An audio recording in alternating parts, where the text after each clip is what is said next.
Hey folks, I wanted to show you real quick a leak that some of you may have come across in your time in the field and some of you may not have. But this is a leak that I find frequently enough that you should probably be aware that it's a possibility if you haven't seen it, if you're new to the field. I'm going to flip the camera around and show you what we're working on. A heatcraft condensing unit.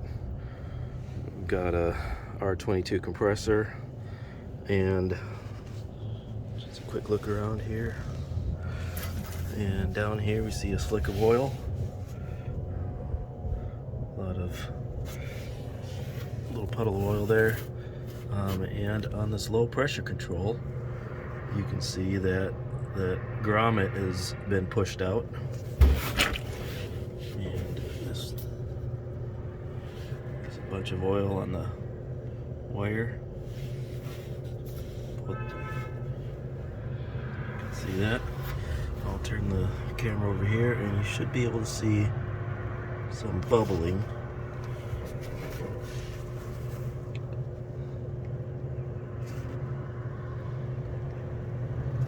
Right down there at the bottom. Very little faint bubbling.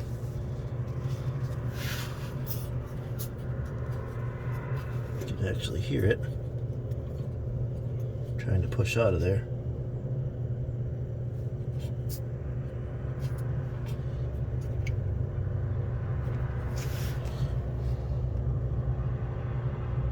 You can see it a little better there. Now I believe the issue is caused by the orientation of the switch. That when the refrigerant comes back up the suction line, the oil is getting caught up here on inside on the diaphragm and causes it to fail prematurely, and I think it has to do with the fact that the oil can't get back into the system.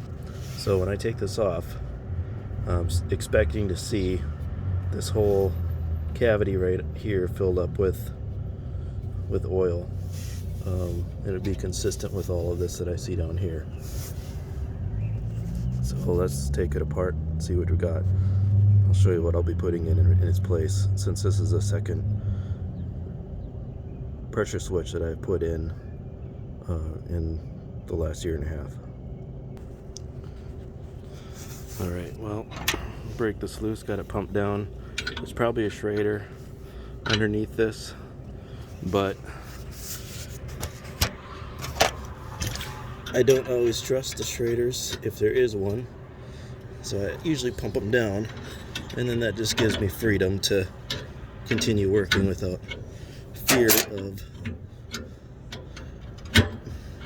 losing a bunch of gas. This is an R22 system, and we all know how expensive that is right now.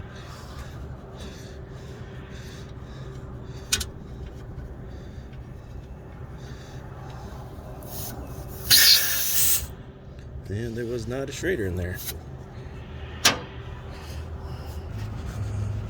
Alright folks, added a adjustable low pressure control, which are a little bit more resilient than those 2-wire jobbies.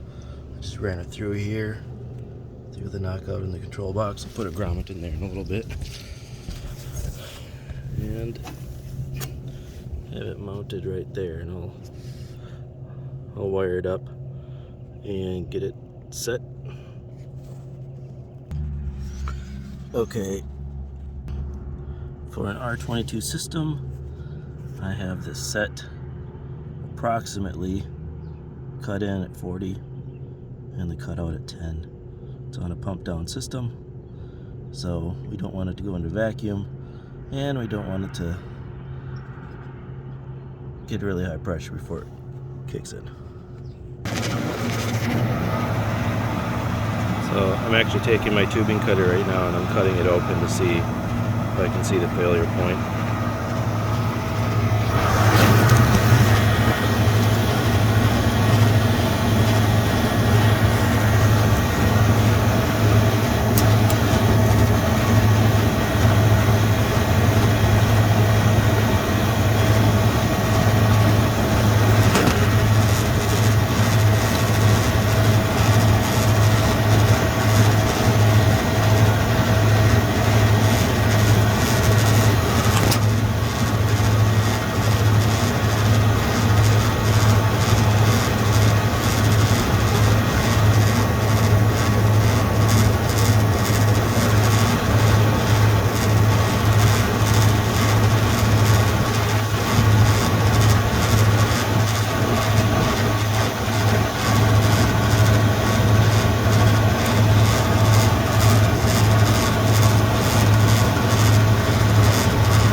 it's all filled up with oil on the inside.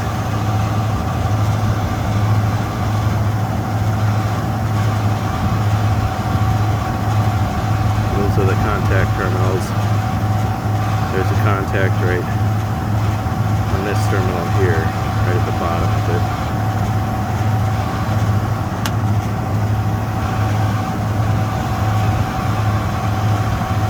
All filled up with oil.